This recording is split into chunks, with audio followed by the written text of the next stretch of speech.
For those of you who were once Air Force pilots, and if you had happened to have a vision issue, which many of us had, the one thing we dreaded more than anything else was having to go to Brooks Air Force Base. The rumor was if you didn't have anything wrong with your eyes before you got there, they would find something wrong with you once there. So we dreaded it. More than likely, you would not be returned to flying status. At least that's what most pilots thought. Later in my second career, long after hanging up my G suit and parachute and helmet, I learned that Brooks rumor was false.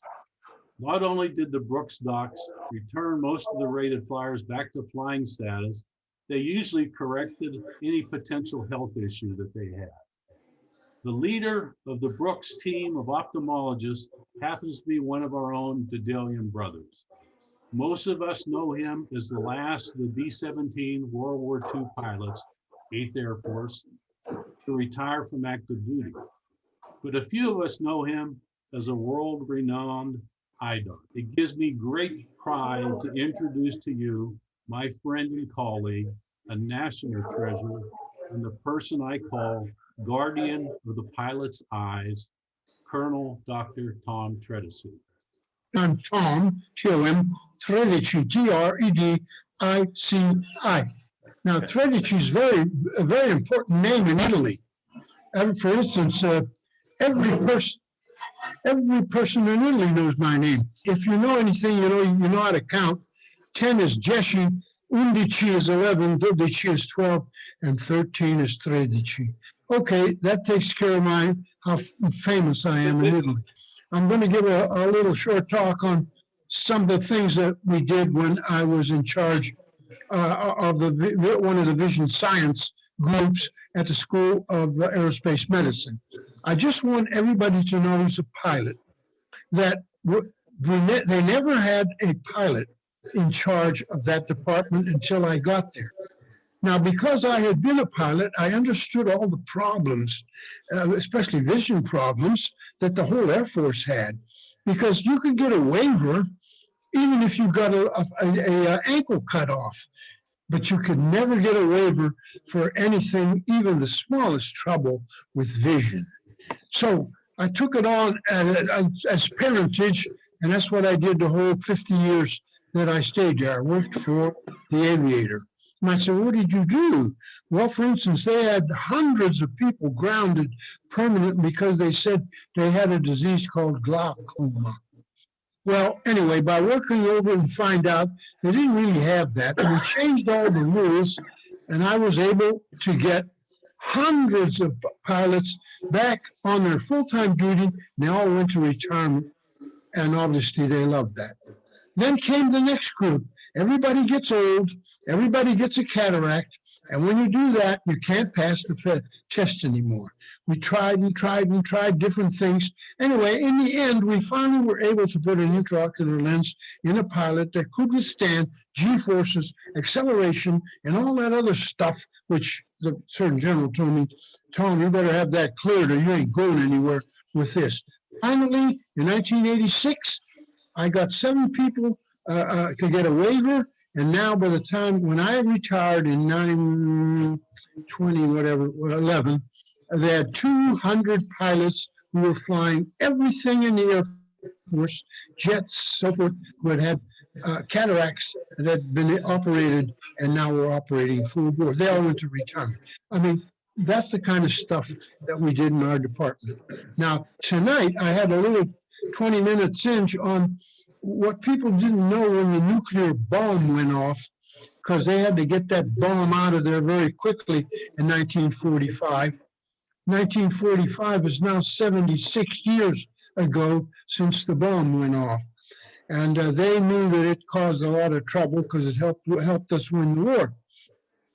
What they didn't know at the beginning was that if you saw the bomb, it would destroy your vision. Does everybody see a B-17 crew getting ready for a mission in the middle? I'm still working. I'm about 85 there. I'm still working at Brooks. That picture is of the Bloody 100. Now, it was in the entrance hall. Everybody that came to our department went through the hall. Many of them stopped at the picture, and they studied it a while, and then they came back and talked to us. I think I always got a true story from most of the people that I interviewed and the others, because when they found out that I was in that picture and that was me, they said, how could this be bad? Hell, he's one of us. Yeah. That's it. So that's what pilots needed when you went over to Brooks. There were no pilots there. There were no airplanes. So obviously there were no pilots. When they sent us 100% of the people who were grounded, we worked, at least in our department, hard enough to be able to get 76% of them back on flight duty. That's it. That's my contribution. Protection of the aviator's vision. All this happened 75 years ago, which some in the audience may have even been around. After the war was done already, they dropped the they dropped the bomb in 45. And the school got this big project because of what's coming up. One of my functions, we had 3 functions in the branch, got this job to study flash blindness and retinal burns. In 1951, to do the studies, we got involved with they used to study explosions above in the air. And they did that, all of the people that had the bomb, Russia, US, England, and they kept doing that. In 1951, that was okay. In 1952, they were still doing this. Remember, that's now 6-7 years after what? Okay, so after the studies, they found out, and these are all published, that there were eye hazards from the atomic bomb that they hadn't bothered with because they had to get it up so fast back in 45 that nobody had accounted for it. But these studies that you see here by Heinrich Rose, by Bittner and Rose, showed that eye burns down at the bottom, you could get eye burns with, don't worry about all the energy, at 20,000 feet. And this is how much of the energy there was, whatever it is, it doesn't matter, 82 gram calories and 300 gram calories if your pupil was dilated at night, which it would be. And then we said, well, let's take a real look at this. And so studies were done actually in Nevada. They set this all up back in 53. The low-level detonations were going on in the desert. The school in my department, I wasn't there yet, but I inherited all this. They set up rabbits. They set the rabbits up at 10, 20, 30, all the way out to 42.5 miles. Here they are. These rabbits were all lined up at that thing. This picture is taken with the light from the bomb. Now, the rabbits that were awake and watched the event after they were examined got burns of their retina. The other ones must have been asleep because they didn't get anything. Anyway, this helped in evaluating that this was a true problem. They also did it at altitude. Test shot Teak was up at 200,000 feet by a rocket. And animals that were up there, those again that could have, they dilated them, be sure they looked at it, they too got a lesion. And it says right here, in the size of the lesion, that's what all that mattered was that the further away, you still got burned, the further away you got, the burn was smaller and smaller and smaller. Although the greater distance, the size of the image became smaller. You can look, 1/3 of the total energy out of that bomb was gone in 1/3 of a second. It was in the first millisecond. First millisecond, 1/3 of the energy was already there. Can't close your lids fast enough, can't do anything of that nature. These pictures are from human beings. There actually were humans who got this. Who might they be? There were some photographers on Christmas Island who said, oh, I can't see nothing here. So they took off their protective glasses and they shot the pictures, and the two of them did. And one in each eye, they were single lens reflexes. They got a burn, and this is a picture of their retina that had that on it. So it recognizes this. The school went to try to do something about it. All kind of all the talent we could get in my department, we put on it. Now, we found something else, though.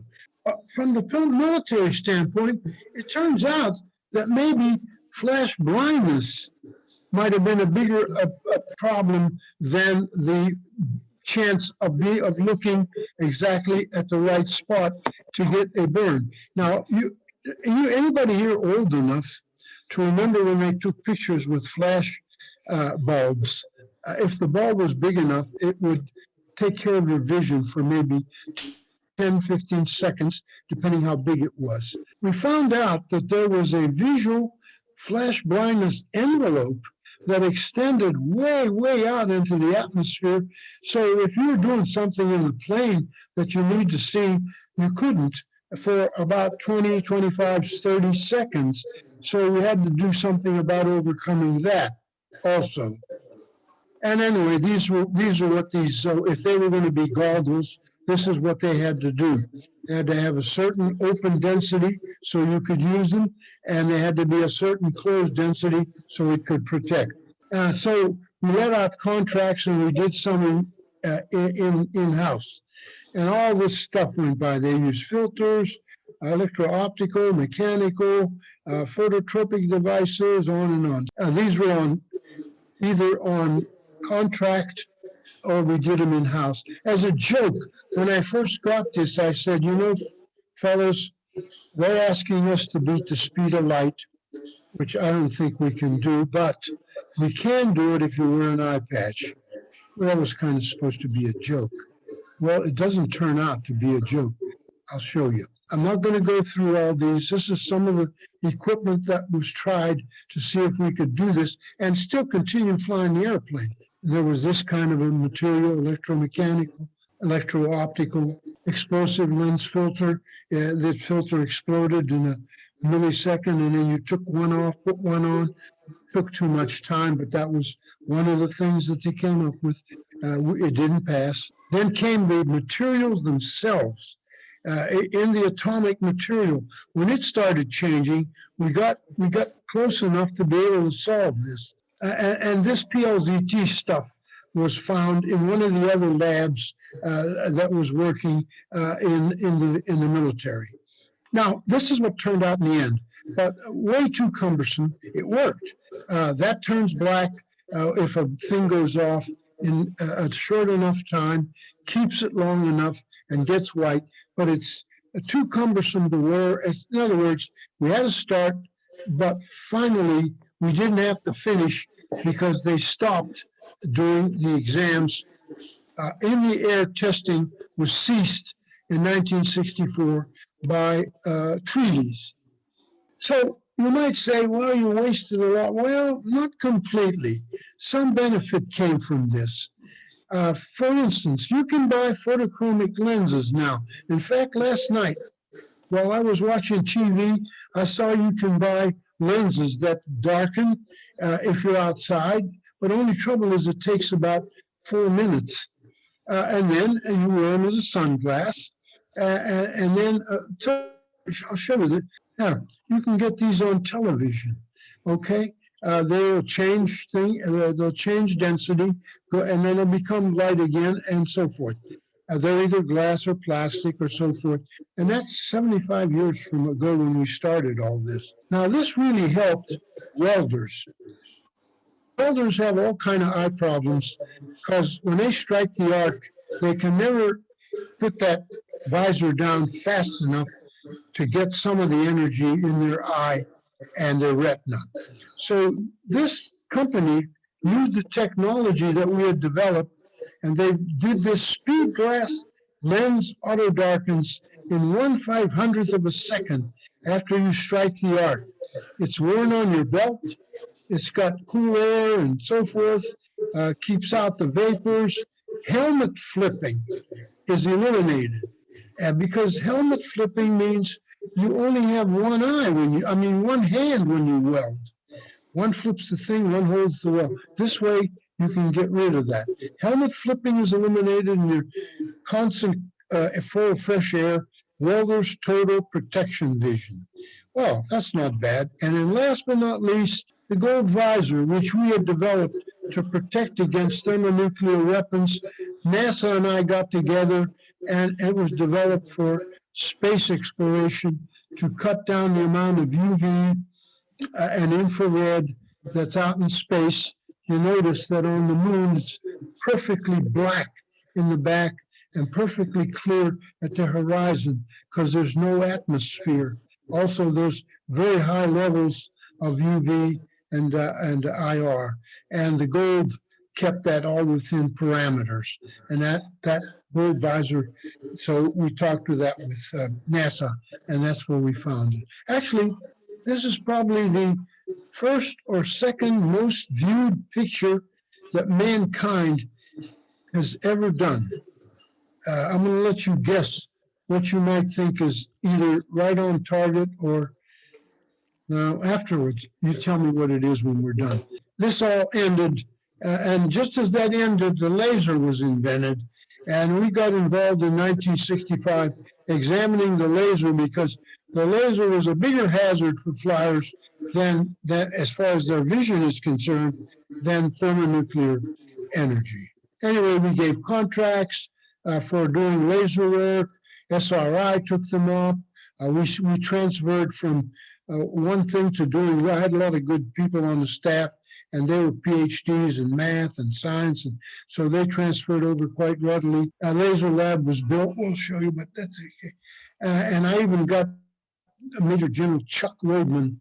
He was a two-star general. He was the AMD commander to open the laser lab with the laser. Here's General. Hey, this is fake. See, I know you can do fake stuff. Obviously, this is fake because he has no eye protection. He's monkeying around with the laser. That's a ruby laser. Actually, there wasn't any lasing at all, except that was a laser because the San Antonio newspaper, The Light, wanted a picture. Oh, I'm there with Av Ritchie. Av Ritchie's a PhD physicist. He's in charge of all this laser work. That's me. I'm in charge of the department. I'm a colonel. That's 803. 35 years later, that's me on the left, and that's Bob Miller, Colonel Bob Miller on the right. No, I didn't shrink to 5'4". And Bob Miller, though, is the reason. Bob's 6'4", 6'5". He was an All-American basketball player on Michigan State, and he worked with me, a fabulous scientist, by the way. And look what's behind him. The hedge, which there wasn't any in 803, is now grown to as tall as the building. And then in 1973, they had another reorganization, and one part of this branch, my laser part, was detached from my branch to another one, and they became directed energy. They even became so big they got an airplane. Actually, the airplane didn't work. So they had to turn it. They were going to put a laser in the airplane. And the rest of the story, I'm telling you now, the lasers took over, but they're no longer in my branch. There's Chuck Yeager. He's a friend of mine, and Chuck passed away. I'm sorry to hear that. I hope. Anyway, Chuck always fought me off. He never wanted to wear glasses. Anyway, there's a problem there. Anyway, he gave me this slide. Thank you, Chuck. I think that's true. Everything in the 21st century is going to be to do with vision. All the PCs run with vision. All the iPhones run with vision. I don't know how we're going to do it. And here we go. Our old Carl Sandburg, he helped me out here. He's right. You can be a damn fool, but if you're a long way from home, they can't nail you down. I'm free for questions, but oh no, it's not late. If there is any, I can try to answer them. If not, I can do it when I see you all again, if you're interested. Oh, the picture. I think it's one of two pictures most viewed by human beings of number 1 or 2 on this planet. It's either the gold visor on the moon or raising the flag on Iwo Jima. Right. Okay. I have a question. Hey, why did Chuck Yeager not want to wear glasses? Huh? Why did Chuck Yeager not want to wear? Chuck Yeager said he had the best vision That's why he was good. Of anybody that ever flew in the Air Force. And he could let you know. I didn't have the guts to tell him my vision was, oh, I was in the Air Force too, and my vision was as good as his. But I didn't tell him that. Oh, he wore them when he had to see inside or read, but you've never seen him with a picture of him wearing the old bifocals, have you? Think about it. I don't think you have. Maybe he was, but if you found it, he probably took the picture away from you. Anyway, that was just a little kind of a joke you had with Chuck. Chuck come to see us a lot of times. He'd come by and visit. We used him in a lot of experiments because he still had very good vision, even when he was retired. You, Yeah. did you do any eye work for President Johnson? Yes, yes. I gave him a pair of glasses, and I refused to give him contacts because there's contacts. President Johnson was farsighted. Well, I can't tell you much about anything, but all I know is, yeah, the helicopter would come, take me up to the ranch, and then I'd wait around till the president, well, he was vice president then, no, he would retire, would come from somewhere where he was on his ranch, and we'd fit him and stuff like that. That's about all I can say about that. Anyway, he corrected. He was pretty good. Tom, can I ask a question about depth perception? Yeah. Why is it so difficult for some of us to pass those basic circle tests on the machine they have in the flight surgeon's office, and then we have to eventually go down to to see the ophthalmologist to go through some sophisticated tests to determine whether or not our depth perception is acceptable? Well, your depth perception is just a little bit under. You probably have what we call a microstrabismus. Micro. It's so small you can barely measure it. I did a couple of, me and someone else did a big paper on this. It's very hard to pick up, but it's there. It's called a microstrabismus, and your values don't run just quite as high as the specs that are on the passing thing. Yeah, that's it. Well, that wasn't found for many a year, and when I was doing work, it was a big problem. I gave a lot of talks on that. In fact, I have a couple of papers on microstrabismus. It's hard to find. Most of the time, if you just do the ordinary thing in your office, you miss it. Right, but we let them fly. They had just one layer below what was on the scale, and I said, I think that's still good enough, and we never grounded anyone, but we had a fair number of people who fitted in that category. Yeah. Thanks, Tom. Anything else? Anyway, thank you very much for inviting me. I mean, I know I have to do a little bit of work because I have to go find the original stuff and put it on and look at it, but I enjoy that. And I don't mind it at all.